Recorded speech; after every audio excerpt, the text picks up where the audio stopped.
같이 한번 제목을 따라서 하겠습니다. 침례의 의미. 예, 오늘 침례의 의미에 대해서 좀 말씀을 나누길 원합니다. 오늘부터 저는 기도하면서 우리 이제 교회의 기초부터 또 한번 다시 한번 정립을 해나가보자 그런 생각을 갖게 되었습니다. 그래서 오늘부터는 몇 주간 동안 교회의 중요 의식에 대해서 좀 살펴보고요. 그 다음에 또 뭐 교회의 직분이라든지 이런 부분도 우리가 좀 같이 살펴보기를 원합니다. 아주 중요한 시간이고 여러분과 제가 귀 기울여서 말씀이 과연 무엇을 말하고 있는지, 그리고 거기에 우리가 얼마나 또 틀린 부분이 있는지 그런 것들을 살펴보면서 틀린 거 있으면 맞추어 나가는 복된 역사가 있기를 주님의 이름으로 축원해 드립니다. 죄라는 것은 무슨 뜻이냐면 관역을 빗나가다라는 뜻이거든요. 관역을 빗나갔다. 다시 말하면 곁길로 가는 게 다 죄거든요. 그러니까 우리가 신앙생활 하면서 성경의 원리에 곁길로 나간 거 있으면 다 그거 수정하고 교정해서 성경의 원리대로 맞추어서 살아가고 맞추어서 기도하고 맞추어서 행동해야 될 줄로 믿습니다. 이제 성경적인 주교 의식은 우리가 침례와 주의 만찬 두 개가 있는 것을 우리가 다 알 겁니다. 두 개죠. 이제 뭐 이건 모든 기독교의 공통된 의식인데요. 그런데 이제 내부적으로는 조금 약간씩 달라요. 그렇지만 교리적인 이야기를 하기보다는 저는 이제 성경적인 이야기를, 성경의 말씀이 무엇을 의미하고 있는지 그거를 좀 살펴보기를 원합니다. 그래서 침례와 주의 만찬, 이게 이제 교회의 두 가지 의식이에요. 모든 기독교 교회는 두 가지 의식을 갖고 있어요.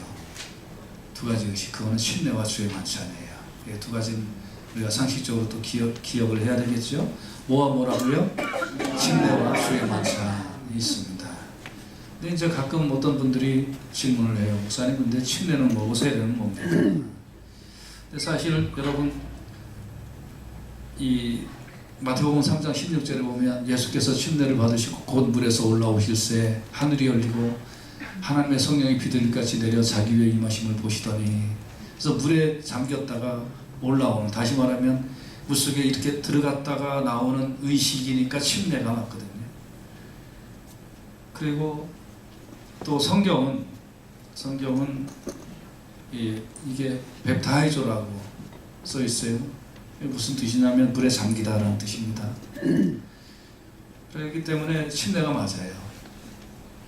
그래서 오직 그 동양 문화권에서만 세례라고 번역을 사람들이 잘 못했어요. 한번 잘못하면 이거 바꾸기가 힘들어요. 그래서 세례라는 말이 나온 거지, 이게 세례는 원래 틀린 말이에요.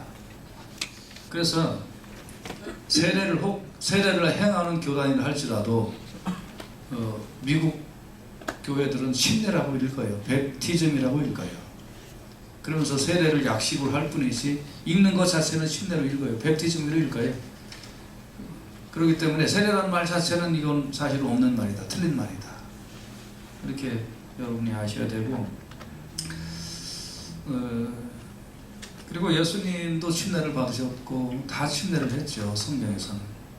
그래서 세례라고 한국 성경이 번역이 되어 있어서 그런데 이거 빨리 바로 잡아야 됩니다. 그래서 요새는 침례라고 번역된, 침례라고 표기된 성경이 나와요. 여러분 성경을 사실 때면 침례 표기 성경을 사서 읽으시면 더 좋겠습니다. 그리고 우리는 이제 가장 성서적이고 가장 복음적인 교단이죠. 침례 교단이죠. 그래서 당연히 또 말만 뵙티즘이라고 이렇게 읽고 이렇게 찍는 그거는 또 잘못됐죠. 침례라고 읽었으면 침례를 해야죠. 물속에 들어가야죠. 그래서 침례를 행하는 교단입니다. 자꾸 이제 우리가 한국적인 그런 배경에 세례를 행하는 교단들이 많으니까 세례가 옳은 줄로 알고 있는데 그거 틀렸다는 거예요. 틀리면 틀렸다고 인정을 해야지, 그죠? 그리고 이제 침례가 맞으면 침례를 행해야 되고요. 그리고 아예 나는 그래도 뭐 옛날에 세례 받았는데 뭐 침례 받느냐, 안 받은 사람 안 받으면 돼요. 그렇지만 침례 교단이기 때문에 여러분과 제가 교회에서 집사로 사역을 하시려면 침례를 받아야 됩니다. 침례 안 받고 침례교에서 집사 사역하기가 아니겠죠. 원리적으로요. 자, 그러면 우리가 이제 세 번째 좀 살펴보기를 원하는 것은, 지금까지 말씀드린 건 기본적인 상식을 말씀을 드렸고, 오늘 본문에서 말씀하고 있는 이 침례의 의미가 뭐가 있는가 오늘 좀 같이 살펴보기를 원합니다. 오늘 본문에 보면 요한이 요단강 부근에 와서 각 사람에게 침례를 행했다고 했어요. 그래서 이제 침례를 행하는데 우리가 왜 요한이 침례를 받으라고 했느냐? 사실 요한은 그 침례를 받으라고 말하는 그 사람들을 하나님을 안 믿는 사람들이 아니었어요. 그렇게 말하는 그 대상자들이 이스라엘 백성들이었어요. 그러니까 다시 말하면 옛날부터 자기네들 머릿속에 마음속에 자기네들이 하나님을 안다 그러는 사람들에게 요한이 얘기를 하는 거예요. 야, 너희들 침례 받아야 된다 라고 얘기를 하는 거예요. 그러면서 이제 무슨 침례를 받으냐 그러면 여기 보니까 죄사함을 얻게 하는 침례를 받아라. 다시 말하면 너희들 죄 많다 이거예요. 죄 많으니까 좀 침례를 받아라 이런 얘기예요. 그래서 이제 요한이 침례 받으러 나오는 그런 사람들에게 독사의 자식들아 누가 너에게 옳지 너를 피하냐 회개에 합당한 열매를 맺고 그리고 침례를 받아라 그렇게 요한은 얘기를 하고 그러니까 너희들 침례 받으러 나올 때 회개해라 잘못했다고 고백해라 이렇게 이야기하는 거예요. 사실 그 요한의 설교는 단순했어요. 너희들 죄인이지 그러니까 회개해 그리고 회개 표시로 침례를 받아 이거예요. 아니 구약 때부터 전통적으로 우리는 하나님 믿고 하나님 의지하고 하는 그런 사람들이라고 생각을 했는데 그 사람들에게 여기 이제 뭐라고 표현했냐면 이 독사의 자식 이렇게 또 표현을 했거든요. 굉장히 나쁜 이스라엘 백성들이 듣기에는 굉장히 나쁜 욕이거든요. 이거 뭐냐면 마귀 새끼들아 이런 뜻이에요. 마귀 새끼들아 너희들 침례 받아야 돼. 너희들 죄 회개해야 돼. 이렇게 얘기를 했어요. 그래서 우리가 이제 지금 침례 속에 담겨진 오늘 침례의 의미 첫 번째 시간인데요. 침례 이 물속에 이렇게 들어가고 물속에서 나온다라는 이 의미가 도대체 뭐냐? 이게 그냥 그러면 뭐 집에서 샤워하면 되잖아요. 사우나 가서 여러분 한 30분 들어가 앉아 있으면 이거 한 침대 그거에 봐봤자 뭐 10초밖에 더 있어요. 한 5초밖에 안 했나? 이렇게 딱 들어갔다 나오는 것보다 몸의 때는 더 많이 빠질 거라고요. 그런데 단순하게 들어갔다 나오는다는 이 의미가 도대체 무슨 의미가 있느냐? 그거는 회개하라는 뜻이에요. 회개하라. 단순히 이렇게 잠깐 들어갔다 나온다는 그 의미가 아니라 회개하라. 회개. 너의 잘못을 회개하라. 그러니까 그들은 이제 지금까지 자기가 이제 하나님을 믿고 있었다라고 그렇게 생각을 했는데 그러니까 하나님을 믿는 것이 아니었다는 거예요. 백성 요한이 보기에는. 이스라엘의 백성들 중에는 어떤 사람들은 바리새파도 있었잖아요. 바리새파 사람들 우리가 잘 알잖아요. 이 겉으로 보면 얼마나 뻔질해요. 그러니까 옷도 잘 차렸고 여러분 그 의관이라는 게 중요하잖아요. 만약에 여러분 군인들이 단수 풀르고 모자 삐딱하게 쓰고 그리고 막 이렇게 군악군 풀르고 그리고 허버적 걸으면 보기 안 좋잖아요. 그러니까 의관이라는 거 중요한 거예요. 그래서 어떤 사람이 옷을 단정하게 입고 말이죠. 그렇죠? 네. 그리고 성경책도 똑바로 탁 들고 머리도 이렇게 잘 빗고 그리고 깨끗하게 하고 교회 나오는 거하고 뭐 그냥 헝클어진 거에 막 그래봐요. 안 좋죠. 예, 목사님들이 어떤 교회는 뭐 반바지 입고 쓰레빠 신고 와갖고 설교한다고 그러는데 나는 그런 사람들 메시지가 아무리 좋아도 인간이 좀 우리 좀 빨리 돌아가나 덜 돌아가나 그런 사람 같아. 그래서 정상이 아닌 사람들 같이 정상적인 사람을 한 거예요. 근데 이제 바리새인들은 겉으로는 이거를 아주 그냥 이렇게 똑바로 잘 했어요. 겉으로는 아주 잘했는데 속으로는 어땠어요? 회처럼 무덤이라고 예수님이 야단치셨죠. 그러니까 겉으로 드러나는 어떤 종교적 행위나 이런 부분은 전혀 이상이 없었는 것 같은데 그 속에서 진정으로 하나님을 찾는 그런 부분들이 없었단 말이에요. 많은 이스라엘 백성들이 뭐 이런 비슷한 생활을 했던 것 같아요. 겉으로는 뭐 하나님 믿는 것처럼 했지만 아니었던 것처럼 오늘날 우리 교회에 오늘날 이제 교회 다니는 사람들 중에 겉으로 보면은 다 신자 같은 거예요. 다 신자 같고 다 예수 잘 믿는 것 같고 뭐 말하는 거 보면 예수 찾고 할렐루야 찾고 아멘 찾고 뭐 그런 거예요.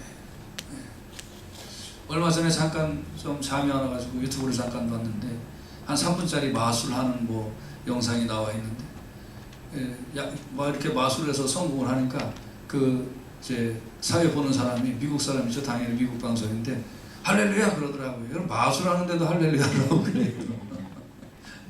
그러니까 의미 없는 뭐 말들 하는 거죠. 그거하고 할렐루야 하나님 찬양하는 거하고 뭔 상관이 있어요. 아무튼 뭐 그냥 할렐루야도 하는 거예요. 그렇게. 어쨌든 간에 우리가 그냥 교회 다니면서 할렐루야도 외치고 아멘도 외치고 뭐 기도도 하는 것 같고 뭐 찬양도 하는 것 같고 뭐 그렇지만 분위기상 그런 것이지 그 속에 진정으로 하나님을 찾는 게 없고 그 속에 전폭적으로 하나님을 의지하겠다고 하는 내가 인생 사는 것이 잘못된 거고 내가 지금까지 이 모습이 내 하나님 앞에 죄인이었구나 하는 걸 고백하고 회개하고 눈물 흘려가면서 그러면서 정말 출발을 새롭게 하는 그런 신앙생활을 하는 사람들이 몇이나 되냐. 겉으로 드러나는 건 대부분 같은 것 같지만 속은 다르다. 그러니까 요한은 거기에 이제 본 거예요. 자기에게 침례를 받으러 오는 그런 사람들에게 야 너희들 회개해라 이거 회개해라. 회개해라. 여러분 우리가 가만히 교회 온다고 교회는 아니에요. 교회 온다고 교회는 아니고 여러분 그 속에서 진정으로 나의 삶의 문제에 대하여 하나님 앞에 자복하고 눈물 흘리고 그리고 나 이제 변해서 새 사람 되겠습니다 하고 무릎 꿇고 주님 만나야 영적인 생명을 얻은 사람인 줄 믿습니다. 그렇지 않고 이렇게 쉽게 주처럼 다니지 마세요. 갈라디아서 2장 4절에는 가만히 들어오는 거짓 형제들이 있더라는 거예요. 뭐 우리 교회에 그런 사람들 없지만 그냥 뭐 맹목적으로 유다서 1장 4절에 보면 이는 가만히 들어온 사람 몇이 있음이라 저희는 옛적부터 이 판결을 받기로 미리 기록된 자니 경건치 아니했다. 교회는 열심히 다니는데 경건치 아니했다는 거예요.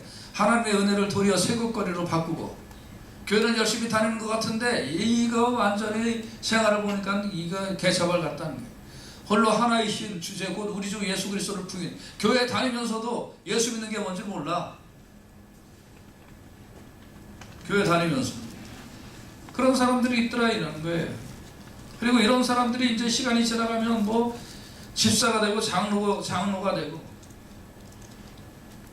또 이런 사람들이 뭐 개 중에는 또 뭐 은혜 받다고 펄펄 뛰면서 또 뭐 목사도 되고 우리 교회에서 가까운데 어디 저쪽으로 쭉 가면 어느 신학교 하나 있는데 거기 신학교 입학 규정에 침례 받았거나 세례 받았거나 구원의 확신이 있는 간증문이 없어요.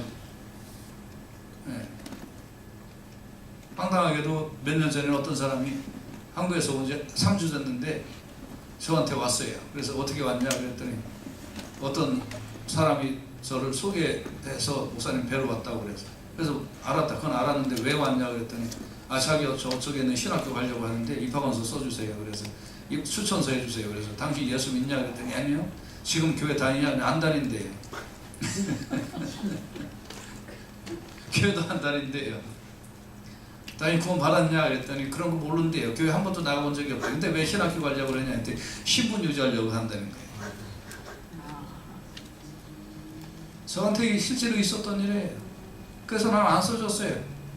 그러지 마라. 당신은 우리 교회 와서 신앙생활하고 구원의 확신 갖고 그리고 내가 정말 하나님의 사역자로 부르심을 받았다는 확신이 있을 때 그때 내가 먼저 써주겠다. 그랬더니 아니 그럼 알았다고 딴 데 가보겠다고. 나중에 했더니 그 학교 다니고 있대요. 여러분 이렇게 예수를 믿을 때 근데 뭐 그런 사람이 나중에 그 졸업하고서 또 어디 가서 목사 노릇을 한다고 그러면 어떻게 할 거예요? 근데 우리가 가만히 보면 이 처음 시작을 잘못하는 사람들이 너무 많이 있어요. 그냥 다니는 거예요. 요한이 자기에게 오는 사람들에게 회개하라 이 독사의 자식들아 그러면서 독사를 퍼붓다. 그리고 그 회개한 표시로 신뢰를 받으라. 여러분과 제가요 신앙생활 할 때에 누가복음 3장 7절 요한이 침례받으러 나온 무리들에게 이르시되 독사의 자식들아 누가 너희를 가리켜 장차 올 진노를 피하라 하더니 너희들 멸망받을 거야 이놈들아 그렇게 얘기를 합니다. 여러분 우리가 한번 좀 살펴봅시다. 내가 교회에 다닌다라는 그 어떤 안위감이나 혹은 내가 뭐 교회에서 집사나 뭐가 됐다라는 것 때문에 아니면 내가 뭐 찬양대라든지 뭐 내가 뭐 성가대라든지 무슨 부서라든지 뭐 내가 그런 것 때문에 아니 교회에서 내가 열심히 일하고 있다라는 것 때문에 이런 것 때문에 내가 구원받는다는 건 아닌 거예요. 20년 30년 그렇게 하는 사람도 있어요. 경우에 따라서. 그리고 뭐 겉으로는 장로도 되고 그래요. 근데 당신 예수 믿습니까? 그러면 그거 잘 모르겠는데요 그러는 거예요. 당신 삶을 하나님께로 돌이켰습니까? 그거 잘 모르겠어요. 근데 교회 모든 일은 다 알아. 어떻게 하는지 다 알아. 교회 돌아가는 원리 다 알아. 근데 잘 몰라. 당신 예수 믿습니까? 그랬더니 그건 뭔 뜻인지 잘 모르겠어요. 믿는 것 같기도 하고 아는 것 같기도 하고 그런 사람들이 너무나 많아요. 그래서 여러분 이거 중요해요. 여러분과 제가 예수 믿을 때 제일 먼저 우리가 고백해야 될 것이 뭐냐면 나 지금까지 예수밖에 살았고 헛살았고 나 하나님 모르고 살았고 그러나 이제 예수님 앞에 굴복하고 예수님 마음으로 모시고 하나님 섬기면서 그러면서 나 살겠습니다. 예수의 이름으로 구원받는 거 믿습니다. 나의 삶을 완전히 송두리째 부정하고 이제 하나님이 가르쳐 주시는 새 은혜와 새 방식대로 우리 교회에서 지도하는 그 하나님의 뜻을 따르는 그 방식대로 제가 100개 투항하고 이제부터 그 말씀이 나에게 지시하는 그대로나 무조건 순종하며 살겠습니다라는 회개의 고백이 분명히 있고 예수 믿어야 될 줄로 믿습니다. 이거 안 하고 그냥 은근슬쩍 믿으면 안 돼요. 그래서 여기 이제 여러분 그러면 그렇게 한 사람하고 안 한 사람하고 이제 어떤 차이가 있느냐 이거예요. 그래서 이제 그런 어떤 그 고백이 있어지고 내가 지금까지 살았던 거 전부 다 그거 다 부정해버리고 이제는 예수 안에서 내가 새 생명 얻고 그 새로운 삶의 방식으로 내가 살아가겠습니다 하거나 이제 자복하고 회개했습니다. 그 표시로 그 당신은 지금까지 살았던 거 그거 다 이제 끊어버리고 이제 말씀이 지시하는 대로 그 말씀이 지시하는 게 너무 많으니까 교회에 이제 목사가 하나님의 말씀 받아서 이렇게 하십시오라고 이제 그 주마다 제시해 주는 거예요, 여러분. 그럼 그 제시를 받아서 그렇구나 내가 지금 이거 내 속에 이거 있구나 하고 나 이제 그것도 회개하고 잘못했습니다 하고 이제 그 삶의 방식대로 살아가는 거거든요. 어쨌든 이제 나 그렇게 하겠습니다라는 그 고백의 의미로 이제 물에 들어가서 나 이제 새 사람 돼서 살겠습니다. 하나님 뜻대로 살겠습니다. 회개의 고백의 의식으로 칭찬을 받는 거예요. 그러니까 이거는 10초밖에 안 되지만 그 속에는 나의 삶을 송두리째 바꾸는 그 놀라운 그 회개의 경험이 또 결심이 내 속에서 드러나야 될 줄로 믿습니다. 이거 없이 그냥 무속에 들어가는 건 아무 의미가 없는 거예요. 그러면 그 증거를 어떻게 합니까? 내 속에 그렇게 바뀌었다라는 그 증거를 어떻게 알 수 있습니까? 이거예요. 누가 보면 오늘 3장 8절에 이런 말씀 있죠? 같이 한번 읽어봐요. 시작. 그러므로 회개에 합당한 열매를 맺고 속으로 아브라함이 우리 조상이라 말하지 말라. 내가 너에게 이르노니 하나님의 등이 이 돌들로도 아브라함의 자손이 되게 하시리라 그랬어요. 뒤에 있는 말씀은 좀 나중에 말씀을 드리고 여기서 중요한 거는 너 그렇게 회개했어? 회개하고 정말 그걸 받아들이고 너 물속에 들어갔다 나온다는 그 결심을 했어? 예. 그러면 합당한 열매를 맺어라. 회개에 합당한 열매를 맺어라. 같이 한번 따라서 합시다. 회개에 합당한 열매를 맺읍시다. 회개에 합당한 열매를 맺읍시다. 아멘. 다시 한번 고백합시다. 회개에 합당한 열매를 맺읍시다. 회개에 합당한 열매를 맺읍시다. 아멘. 너 그렇게 결심했어? 예. 그럼 이제 그 증거로 회개에 합당한 열매를 맺어라. 무슨 말입니까? 10절에 안 읽었는데 성경에 보면 우리가 물어가로되 그러면 우리가 무엇을 하겠습니까? 어떻게 하면 되겠습니까? 이 말은 여러분 행위로 구원을 얻는다는 거 아니에요. 여러분 행위로 구원 얻을 육체는 아무도 없어요. 아무리 잘해봐요 구원 못 받아요. 그러나 내가 이제 하나님께로 나의 삶을 전폭적으로 돌이킵니다. 그리고 그 표시로 내가 침례를 받습니다 한다면 그 사람은 그 다음부터 내가 뭐 할 게 있다는 거예요. 아멘. 그러니까 누가복음 3장 11절에는 성경에는 거기 주고 없어요. 성경에 이런 말씀이 있어요. 대답하여 가라되 옷 두 벌 있는 자는 옷 없는 자에게 나눠줄 것이요 먹을 것이 있는 자도 그렇게 할 것이다. 야, 너 옷 두 벌 있니? 한 벌 나눠줘. 너 먹을 것 좀 있니? 그거 나눠줘. 그러니까 너 그래 회개하고 하나님을 의지하고 살았다고 하고 물속에 들어가서 침례를 받는 회개의 그런 거룩한 표시를 너 했어? 그러면 너 이제부터 욕심 피지 마. 이제부터 나눠주면서 살아. 나눠주면서. 다시 말하면 이제 섬기면서 살아 이 말이에요. 섬기면서. 너 지금까지 살았던 거 반대로 살아봐 이런 말씀이에요. 하나님 믿고 사는 사람들은 반대로 살아야 될 줄로 믿습니다. 반대로. 누가복음 3장 12절에는 이제 세리들도 침례를 받고자 왔어요. 그래서 선생님 그럼 우리는 무엇을 하면 좋겠습니까? 그러니까 요한이 그래요. 야, 너 반대로 살기로 했지? 예. 정한세 외에는 받지 말아라.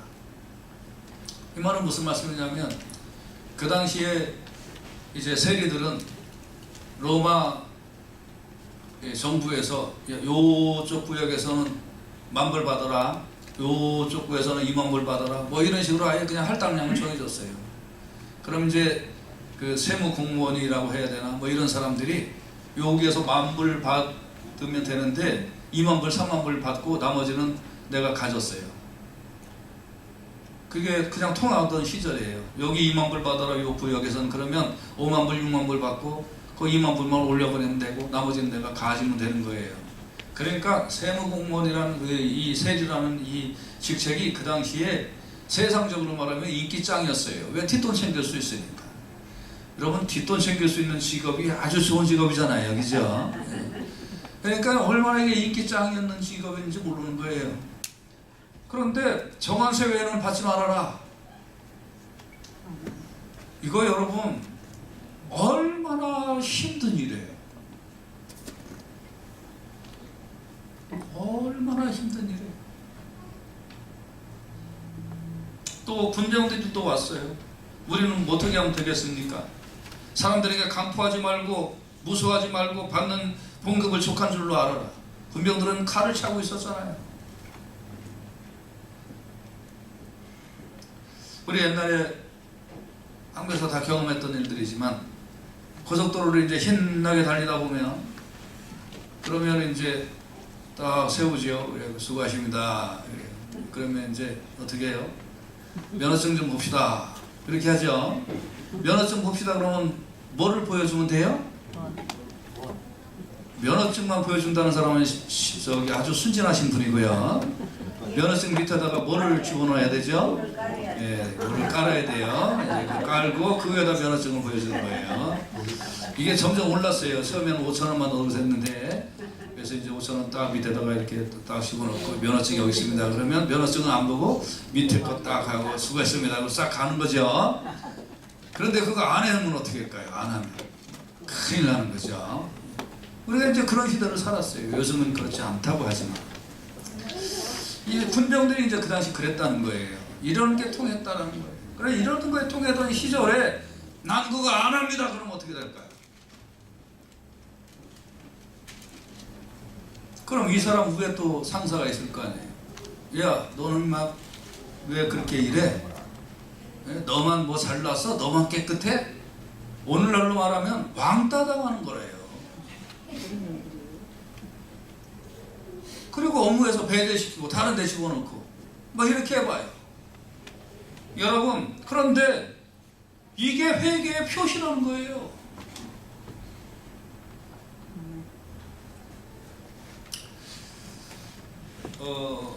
여러분, 우리가 그 영어의 그 life라는 단어가 있잖아요. life라는 단어는 이게 생명으로 번역할 수도 있고 생활로도 번역할 수도 있잖아요. 근데 이게 생명과 생활이 동떨어진 게 아니에요. 생명이 있으니까 생활이 되는 거예요. 여러분과 제가 나의 지금부터 하나님을 모르고 살았던 거, 아니면 내가 하나님 밖에 살았던 거, 내가 주인 되어서 살았던 거, 이거 회개하고 이제 내가 하나님 안에서 살겠습니다. 예수 그리스도 안에서 살겠습니다. 그 뜻대로 살겠습니다. 이렇게 해서 물속에 들어가는 침례를 받겠습니다 하고 나면 그게 새 생명을 얻은 거고, 생명과 생활은 같이 가야 되는 줄로 믿습니다. 생명과 생활이 같이 안 가면 아무것도 아니라는 거예요. 그래서 여러분과 제가요, 오늘 이 말씀에 우리가 도전을 받아야 되는데, 침례는 무슨 뜻이냐? 회개의 표시예요. 회개. 그 회개가 뭐냐? 하나님 밖에 있었다가 내 맘대로 살던 것을 이제는 그렇지 않겠습니다. 내가 겉으로는 하나님 믿는 척 했지만, 겉으로는 내가 하나님 아는 척 했지만, 신앙생활 하는 것처럼 했지만, 그러나 정말 하나님을 내 가운데 모시고 주인으로 삼지 아니하고 내 맘대로 살았던 거, 이거 내가 회개합니다 하고 물속에 들어갔다 나오고 나서부터는 내가 하나님, 내가 모신 그 증거를 내 생활 속에 열매로 표시하며 살겠습니다. 아멘. 이것이 드러나야 될 줄로 믿습니다. 아멘. 이게 침례의 의미예요. 앞으로 우리 교회에서 침례 받겠다고 하는 분들은, 아니 나 그냥 침례 뭐 이제 한번 해주세요, 이런 절대 안 합니다. 있을 수도 없죠. 당신 예수 위하여 죽으라면 죽고 예수 위하여 살라면 살고 하겠습니까? 어떤 사람은 이런 거를, 아니 목사님 침례 받을 때는 그냥 이렇게 대충 주시고 10년 20년 신앙생활을 하다 보면, 그러면 그때 깨달아서 그때 뭐 예수여여 죽고 예수여여 살겠습니다 이 얘기가 나오지 않을까요? 아니에요. 저는 반대예요. 성경은 그렇게 가르치고 있지 않아요. 성경은 아예 예수 믿을 때 너 예수 믿는다는 게 뭐냐 이게. 예수 믿는다는 게 뭐냐 이게.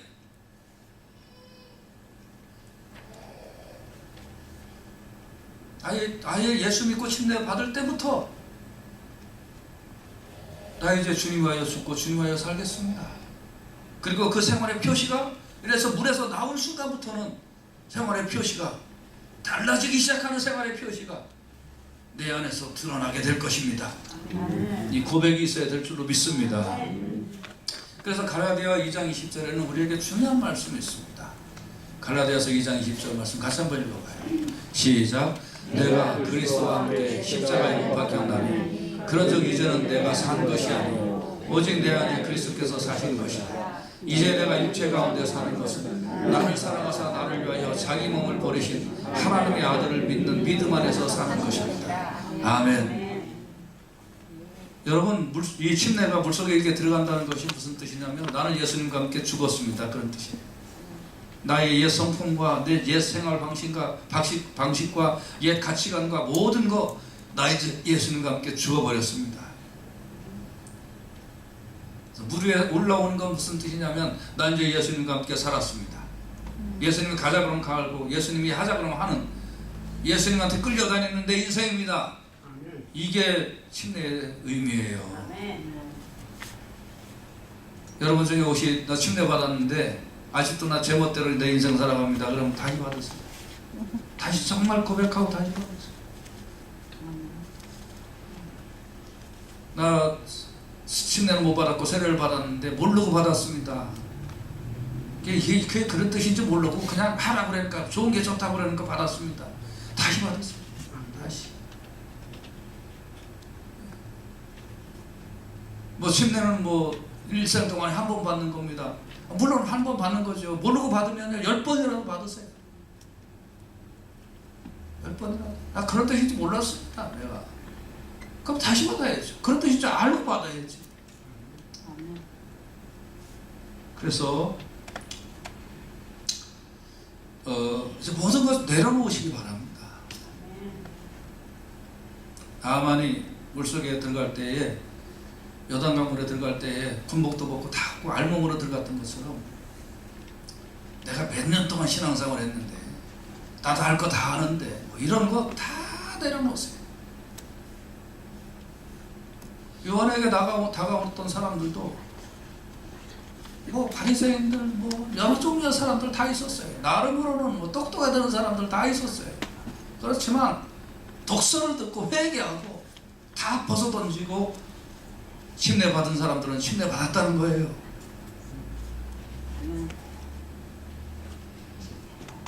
그래서 이제 모든 걸 다 하나님 앞에 우리 내려놓읍시다. 어린아이처럼 내려놓고 내가 이 침례 속에 이 예수님 주인으로 삼지 않았던 나의 모든 그런 행실과 가치관과 생각들이 다 회개하고 거꾸라지고 내가 예수님 주인으로 삼고 내 인생을 다시 살겠습니다라는 그 의미가 있다라는 걸 오늘 알았으니, 그리고 그 다음부터 내 그 생활의 열매 속에 이게 나와야 된다는 걸 알았으니, 하나님 이제는 내가 다시 작정하고 하나님 앞에 새롭게 살겠습니다. 이렇게 다짐하는 분들이 있다면 침례 꼭 받으시기를 주님의 이름으로 권면해 드립니다. 그리고 아직 침례 받지 않은 분들이 있다면 이제 하나님 믿고 나의 인생을 송두리째 하나님 앞에 다시 의탁하고 그리고 회개에 합당한 열매를 맺으며 하나님께 영광 돌리는 삶을 살겠습니다. 이 고백 속에 침례 꼭 받으시기를 주님의 이름으로 축원해 드립니다.